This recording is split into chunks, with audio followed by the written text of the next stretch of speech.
Today we're going to be investigating the state of Destiny Rising free-to-play in order to answer 2 questions. Number 1, I want to know if it's worth it as a free-to-play player, and number 2, I want to know what the game is actually like from a brand new player's perspective. This type of mobile game is notorious for having aggressive monetization, and Destiny 2 is notorious for having a bad new player experience. So it will be very interesting to see if either of those issues show up in Destiny Rising. To show the unbiased perspective of someone who knows nothing about Destiny, I brought back my friend Soup to get his reaction to all of this later in the video. And also, in case you're worried that this is a sponsored video and therefore I won't be brutally honest, I was told that Shadow is free to provide his honest thoughts, including anything he doesn't like. So that is exactly what I'm going to do. I downloaded the game on an emulator, and that let me play on PC with either mouse or controller, but the game is also currently available on the App Store and Google Play.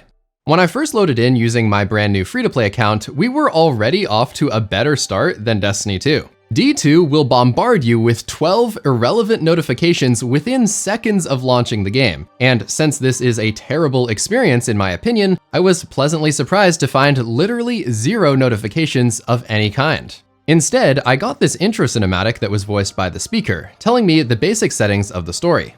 I found it to be very approachable and easy to understand, because if you remember in my past video about the D2 experience, their cinematic is a whole lot more complicated, and it left my friend Soup feeling more confused than educated. Something that was kind of weird though is I noticed that it pasted my clipboard into the game when I first launched it. I have no idea why it did this, but it did feel like a slight violation of my privacy, and I even came across this guy on Reddit who deleted the game because he was concerned about it potentially stealing something like his passwords or crypto keys. I was then able to select my body type and voice, and I was shown another cutscene introducing me to my character, Wolf. There were still no pop-ups, no backstory overload, and it sent me right into the gameplay within like a minute of opening the game, which was surprisingly fast. Now, the following might sound basic, but the game gave me clear visual and audio instructions on how to move and how to complete my first objective of reaching my ghost named Zev. I was then given incredibly clear instructions on how to jump, how to pick up my first weapon, and attack my first enemies who were verbally introduced as the Fallen. There was also an explanation about how to double jump, and it was so obvious that someone who has never played a game in their life would be able to figure it out. Zev also gave me a thumbs up after I used the ability for the first time. My ghost and objective were also very clearly marked at all times with these dots leading me forward, and all of this really contrasts D2 because new players often get lost and have no idea what they're supposed to do. My new player friend Soup definitely approved of this new and improved system. This looks like how it should be. I will never forget on Destiny 2, there was just an in-game event going on with like other players, yet the main story was still having you go like through the in-game event that was happening, and I was like so confused because there was like a bunch of dots on my mini-map being like, this is the event, this is the story, this is this, this is this. It seems like this is pretty straightforward on, you're going here doing this. Another small detail I noticed is that the game makes you wait a couple seconds before dismissing the tutorial notifications, like this one for the double jump. This might be annoying for veteran players, but I actually think it's a reasonable feature because new people tend to accidentally dismiss these things before they even have a chance to read them. This happens a lot in Destiny 2, when pop-ups show for literally a few milliseconds in the middle of combat, and then the new player doesn't even see it, and they spend the next 100 hours of gameplay not knowing how to do a super basic thing like activating a Sparrow boost or using a finisher. This is precisely what happened to my friend Soup when he first tried D2. Moments later, I was introduced to Haven, the Destiny Rising equivalent of the last city, and then I was given a prompt to view this part of the menu called Related Terms. So I was prompted to actually go here and look at this stuff, and it's giving me like a basic explanation of like, here's what a ghost is, here's what Haven is, it's the city that you're going to, it's your current goal, here's where you currently are in your current location. Like, this just makes so much sense, and it's so easy to understand. It's not context overload. There's no like 10 million year backstory that I'm supposed to be understanding, and it's just like, you know, a little paragraph about each thing if you want to read it or if you're unclear. And I think this really helps clarify things for new players who might be confused or lost otherwise. Another thing I noticed is that the Destiny gunplay feel is still present in Destiny Rising. Since it's a licensed mobile game that is separate from D2, I was wondering if it would still retain the same feel as Destiny games, and it does, although it's noticeably more clunky. I would say the experience is overall solid, even though I don't have the same level of control over my weapons and aim. It felt like the movement was also more limited as well, but I'm not sure exactly how to describe it. There is obviously limited movement tech, but I also just feel like my strafe accelerates slowly and awkwardly, and it's not quite as responsive as in other games. Keep in mind, I'm using a controller though, so I can't quite speak to the experience using a touchscreen on a phone. As I moved forward, I was also surprised just how much my character was actually talking and interacting with the NPCs. What happened? The world collapsed. Lifetimes ago. No one knows the full story. There weren't many survivors. I can't believe my character is actually talking. We've had 11 years of Destiny, and our character has said like 4 words in that entire time. It's actually so refreshing to have a character who speaks. Sometimes, the character even talks to themselves to give you more context about the game. This seemed okay at first, but it got incredibly annoying after I heard the same voice line for like the 100th time, and the poor quality of the writing made things even worse. Hearing Wolf talk about having an animal name over and over really reminded me of some of the obnoxious and repetitive voice lines from Destiny's past. Time for a change, and Guardians like you are making it happen. Giving us a setting that would let us turn off these voice lines would be very much appreciated. In the next room, I was given my first power weapon, a basic explanation on how to use it, and a definition about what a power weapon actually is. There was also a helpful tooltip telling me what power ammo is and what it looks like on the ground. In D2, literally none of this is ever mentioned, and Soup thought that the ammo bricks were loot on the ground, so having the ammo system explained definitely alleviates some of the confusion for new players. Again, I know some of this stuff sounds basic for Destiny veterans, but I'm really just trying to put myself in the shoes of someone who has never played Destiny before. This perspective is indeed important because Destiny Rising will be predominantly played by mobile gamers who are not at all familiar with the franchise. In the next room, I was shown this poster and told about the Traveler, but I was surprised that there was actually a gameplay mechanic that made this impossible to miss for new players. The game literally forced me to look at the poster and it zoomed in on my screen to make sure that I saw it. New players are notorious for looking at the ground, walking in the wrong direction, or just generally being clueless, and since the Traveler is such an important character in the Destiny universe, I thought this was a great way to force new players to actually see it and pay attention. I acquired my sword and got to use it in an interactive cutscene, which is a first in a Destiny game and a welcomed addition. I then encountered a group of guards who were fighting a walker, and the game actually provided instructions on how to properly beat walkers.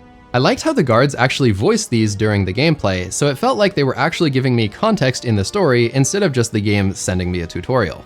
That was about it for this section though, so I proceeded to meet Radagast, fly to Haven, and begin the design of my character.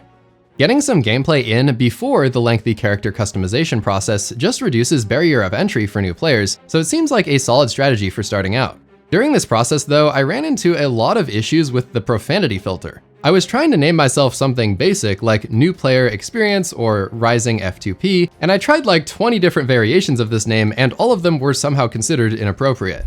I later found out that spaces are not allowed in your name, and the game never told me this, so that just added more confusion. As I loaded in, I also got a tip about Pinnacle Energy, but as a new player, I'd have no idea what this means or what Pinnacle Energy even is. This is probably a great tip for someone who is a few hours further into the game, but it's completely meaningless when I haven't been introduced to that system yet. Giving more basic tips for noobs would definitely make the game more approachable. Upon reaching the Haven area, I got this cutscene introducing a few new characters, and we also got to actually see some of the people in the city. This has been a long-standing complaint in the rest of the Destiny franchise because it felt like we never got to see the people who we were actually fighting to protect. However, I also couldn't help but notice that the cutscenes weren't nearly as polished as the ones I'm used to. Now to be clear, things like graphical fidelity can be explained away by this being a mobile game, but there were also just problems with the characters themselves. For example, their teeth and mouth area looked very weird, and their overall expressions and lip sync was not the best. This Ahamkara kept clipping inside of objects like the loot chest and Radagast's armor, and when I got patted on the shoulder, it was obvious that her hand was like a solid 6 inches away from actually touching me. It does make sense that this isn't going to be quite as beautiful as a full PC game, but there were just a handful of things like this that stuck out. Fortunately, depending on how you look at it, you can also skip these cutscenes if you want to, and the game gives you a brief summary of what happens so you don't completely miss out on the story.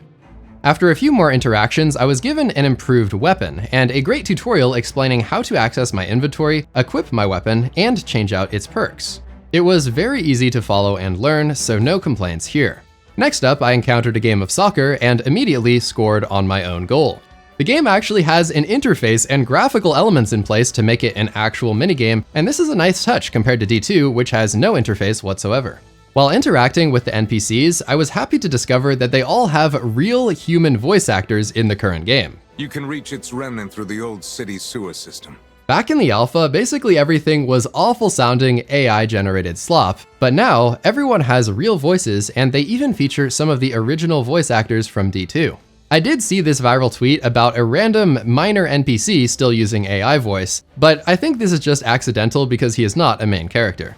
I launched into my next mission and got another excellent introduction about my new sword abilities, and the game even paused combat to make sure I had sufficient time to read about it. I was also given an explanation on how shields work in this game, which is again another step up from D2 where shields are literally never explained to new players. As I entered the subsequent room, I was a little annoyed to find that Destiny's most boring and notorious objective has made its way into Destiny Rising. I was told to defend my ghost while she scanned something, and since I've done this literally thousands of times, it was not exactly exciting. To give them a little bit of credit though, this was executed far better than in any of the previous Destiny games. There was this green circle that turned red whenever an enemy went inside, giving new players very clear visual feedback about what they need to do.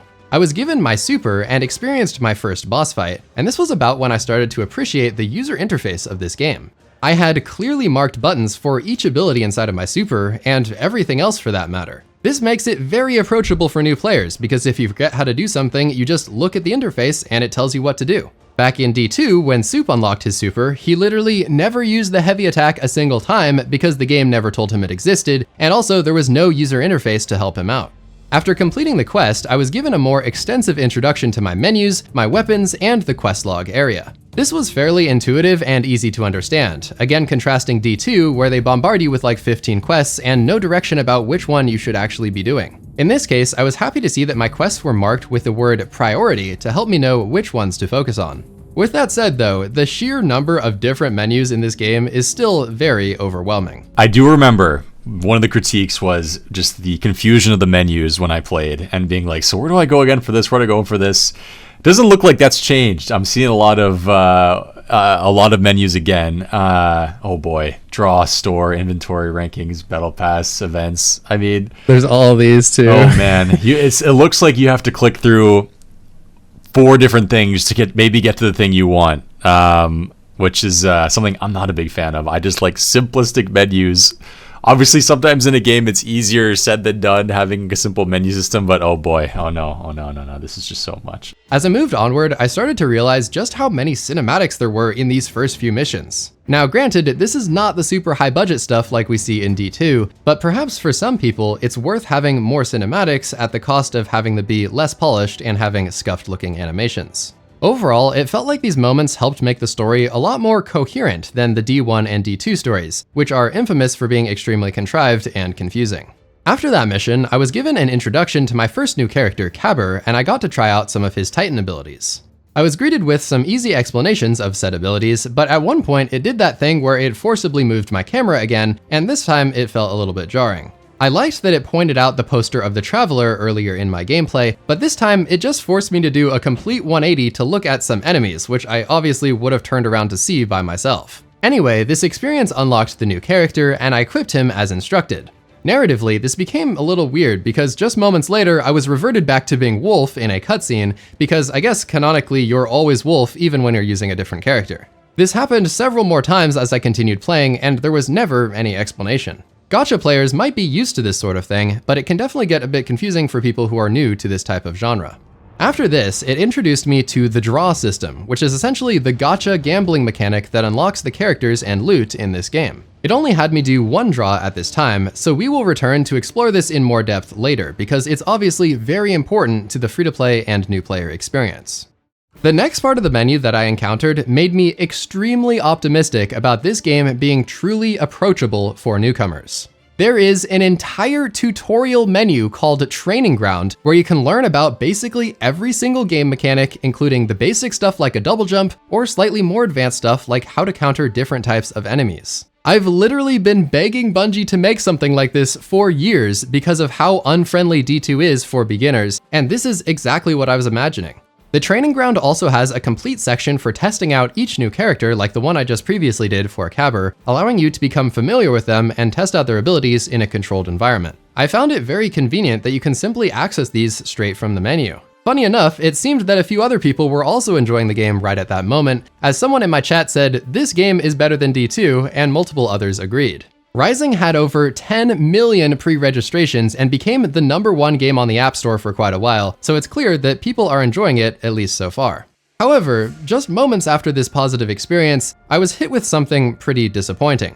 I received my first pop-up regarding the game's microtransactions, and I was prompted to spend $20 to acquire the game's Battle Pass along with some materials. To be clear, I understand that the game has to make money, but this felt a little bit early to be pushing me to spend this much, especially when I don't even know what half of the materials are. Other than the draw mechanic, none of the things in this package were ever explained, so as a new player, you don't even know what you're being asked to buy here. I suppose the Battle Pass is self-explanatory, but I guarantee that no new player has any idea what the overclocked capacitor or the Tree of Light actually is.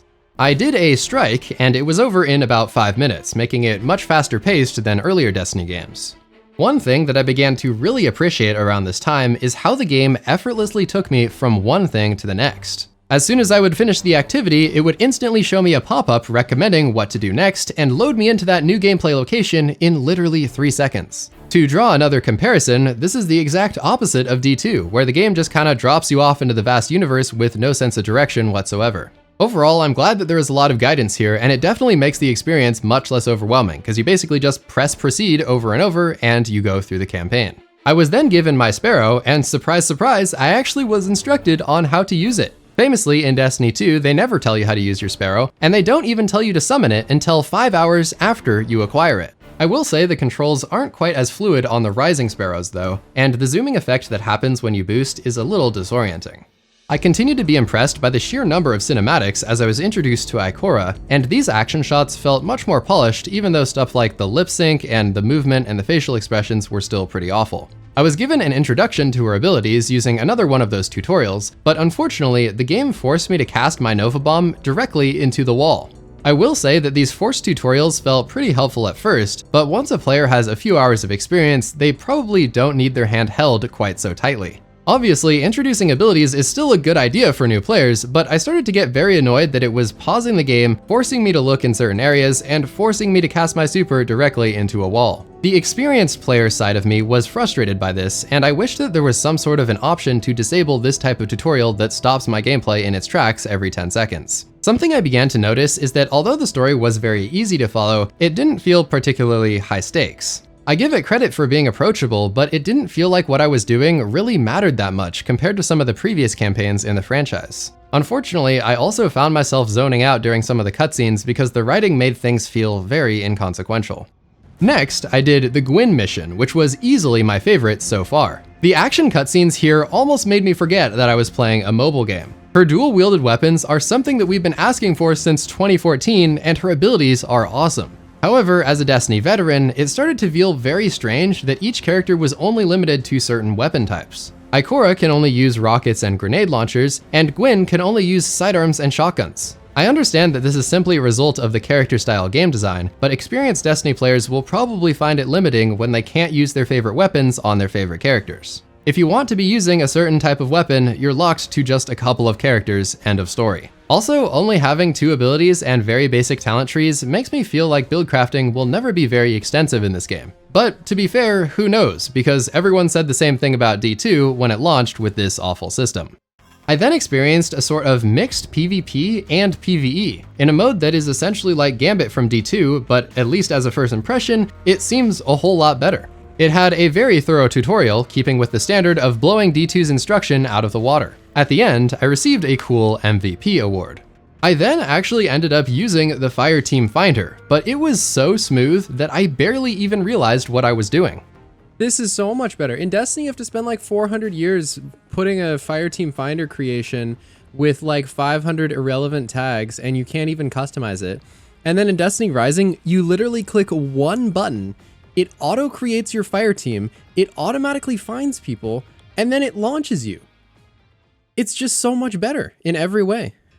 When I logged back in the next day, I decided to open up my menus and claim all of the loot that I'd earned from my playtime so far. Turns out there was quite a bit of unclaimed stuff, and as I went through the 48 different menus, I started to feel overwhelmed once again.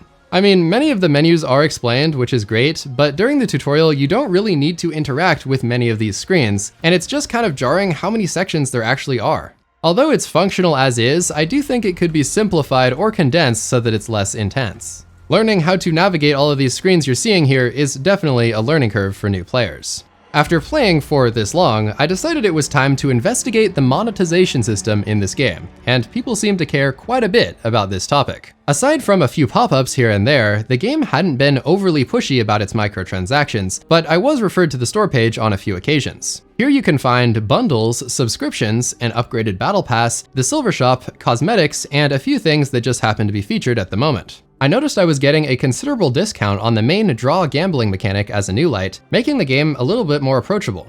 With the buff, I was practically guaranteed to get a mythic character right off the bat, which felt pretty cool. Basically, every time you do a draw, your chance of getting a mythic character goes up, and then in this case, after about 30 draws, you just earn the mythic character outright. Like I said, this is already solid for new players, but if you're really serious about it, you can use a special strategy to just earn mythic characters for free within 30 minutes of making your account. Essentially what you do is you take advantage of all of the new player bonuses as soon as you can, and then if you don't happen to get a mythic, you just delete your account and rinse and repeat. This can help curb the harsh parts of the RNG, even though it can be boring to play through the first 30 minutes of gameplay over and over until you get lucky. I had accumulated a bunch of charms just for playing for free, so I decided to spend them to demonstrate what it's like. I got 3 characters to drop immediately from my free pulls, including my guaranteed mythic character, Tan 2. It seemed that my luck was about average here, and I was excited to test out my new characters.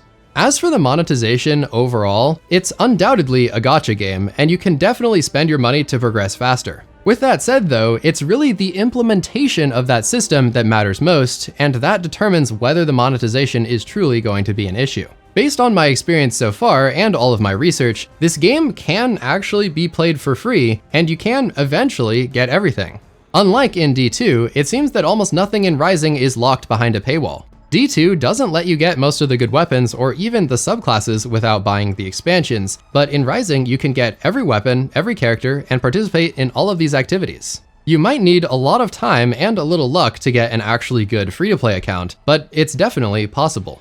Although I didn't get this far on my personal account, Leopard managed to get every single character for free after like 60 hours of alpha gameplay, and the progression speed is roughly the same in the current game, so this shows that you can unlock stuff and have fun without opening up your wallet. The devs announced that there are like 200 draws at launch that you can earn for free, meaning that with a little luck, you can have a pretty stacked free-to-play account. Indeed, I saw this tweet the other day saying, Destiny Rising is kinda awesome. 3rd draw, no money spent, and he had already acquired 2 different mythic characters. Keeping all of those topics in mind, your opinion about the monetization system should really come down to the following.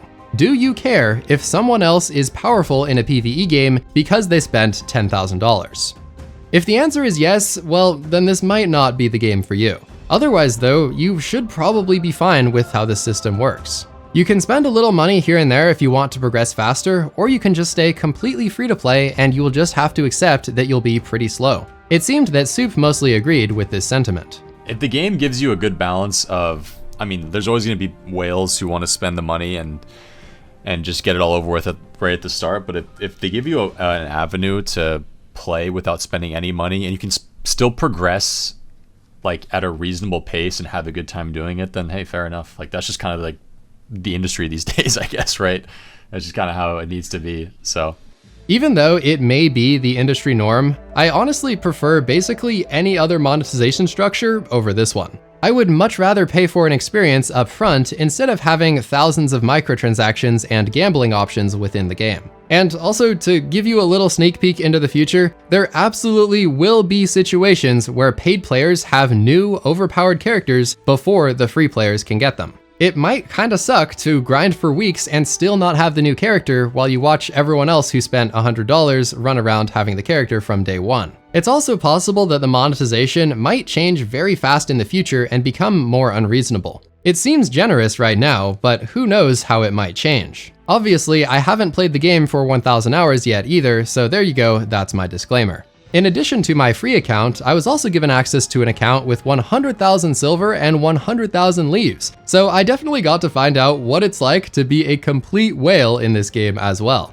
I spent 5 minutes buying literally everything in the store, doing hundreds of pulls, and yeah, I have every single character unlocked. I will admit that having access to everything makes you feel quite powerful, but at the same time, it's a lot more satisfying when you unlock those things through gameplay.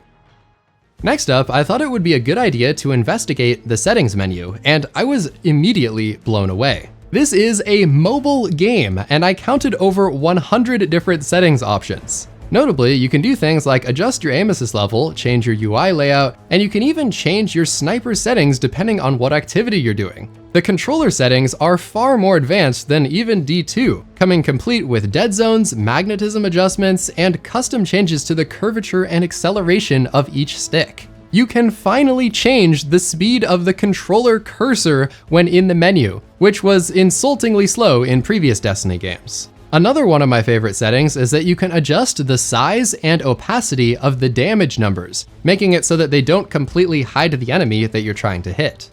As a PvP enjoyer myself, I wasn't very impressed by what I've seen with the PvP experience so far. Somehow, they decided it would be a good idea to recreate the Destiny 2 maps instead of coming up with original ones, and as a veteran player, I'm obviously very sick of playing the exact same maps for literally a decade.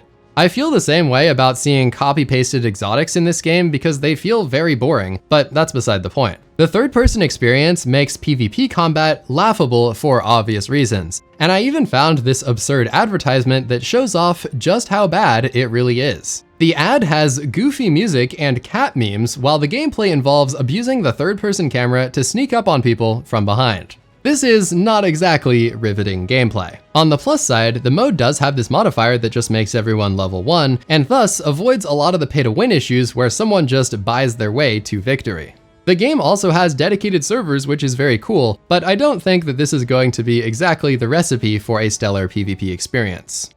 Something that really stuck out to me after playing the game for this much time is that NetEase has been listening, and listening a whole lot harder than Bungie. I even suspect that they've watched my videos because they literally implemented like 10 of my ideas directly into the game exactly as I described them. I asked for a tutorial menu and they added it. I asked for a dictionary and they added one explaining literally every single thing in the game and how to get it. I asked for clear waypoints and basic instruction for new players, and they delivered a 30-hour-long new light experience that blows Destiny 2 out of the water. The list goes on, but it's clear to me that this game is way more approachable than Destiny has ever been during any point of its lifespan. Somewhat surprisingly, it seems that the devs have listened to feedback far beyond the new player experience as well. The game has way more MMO features than D2, to the point where it's honestly ridiculous. Destiny Rising has player housing, a fully built-out clan system, dual-wielded weapons, a coherent story, dedicated servers, a real ping system, genuine animated emblems,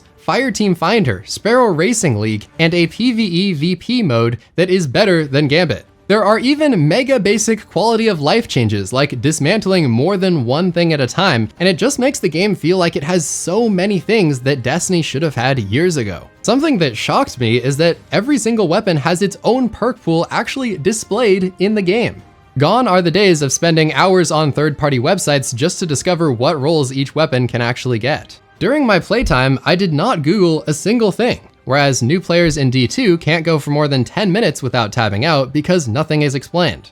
In Rising, the perks even have precise definitions with actual numbers and percentages, which is something that Bungie has refused to do for over a decade. I just can't overstate how many of our requests have been answered with this game, and it's satisfying to finally see them come to life. People have been begging for the things I mentioned, like a ping system and Sparrow Racing and dedicated servers, since the dawn of time. And then NetEase has just casually come in and added these things like it's no big deal. To me, it feels like these are the things that might be in a Destiny 3, but since it seems like that dream is never becoming a reality, this game is probably the closest we're gonna get. Veteran Destiny players, including those who have quit over the last several years, have grown very tired of the repetitive model. And finally, this is something fresh and innovative. It may not be for everyone, and some people just won't like the gacha system, but I can confidently say that it has exceeded my expectations, and the game definitely has an enjoyable, free-to-play, and new light experience. Thank you for watching.